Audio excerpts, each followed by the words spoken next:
Okay, let's take a look at what's going on in the preseason football. We got 3 games on Friday. Pretty interesting. New England's at Carolina.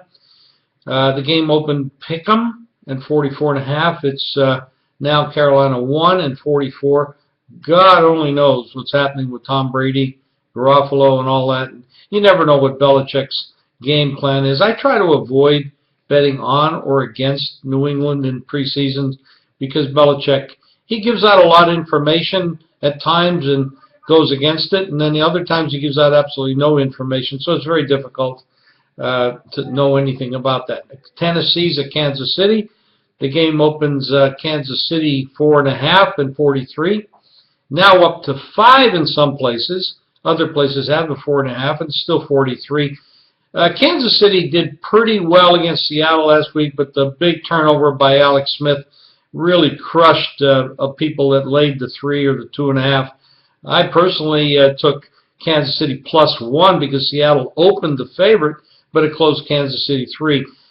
Tennessee is actually starting to look pretty impressive. They got 2 very good-looking quarterbacks, and I'm kind of excited about Tennessee really improving. And if they can keep their offensive line solid, play a little defense, you might see some improvement from the Titans this year. Kansas City is a pretty solid team. They've improved the wide receiver position. Of course, they have a pretty good running game and a very seasoned coach.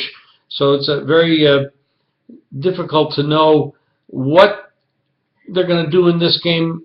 Andy Reid hasn't had a great history in preseason games, but when you look at their situation in week 3, which is this is dress rehearsal week, which is week 3. There's one more week next week, and a lot of teams don't play at all. But in week 3, Andy Reid has actually done pretty well. The problem with this is when you have good backup quarterbacks, like Tennessee does, that backup quarterback's going to go against the second and third string defenders, and you just never know what's going to happen. Kansas City, though, has Chase Daniel as a backup, and a lot of people say this guy could actually be a starting quarterback and an effective one. So you're going to have some good backups going against good backups in this game. Detroit's at Jacksonville. Jacksonville is 2 and 42. The line has not moved. You have a pretty good situation here in Jacksonville. It's starting to look a little bit better. Detroit's a strong team. They've changed a lot of players on defense, but they're still a strong team and a contender should Green Bay falter. And, of course, Green Bay did lose Jordy Nelson last week, which takes away a lot of their potency on offense. So that kind of moves Detroit up the ladder a little bit and in the rankings. So you just never know what's going to happen in that spot. Now, we'll be back with more, but you go online. I have some great plays online for week 1, and I'll have a game of the year this week in the preseason. So we'll talk to you later.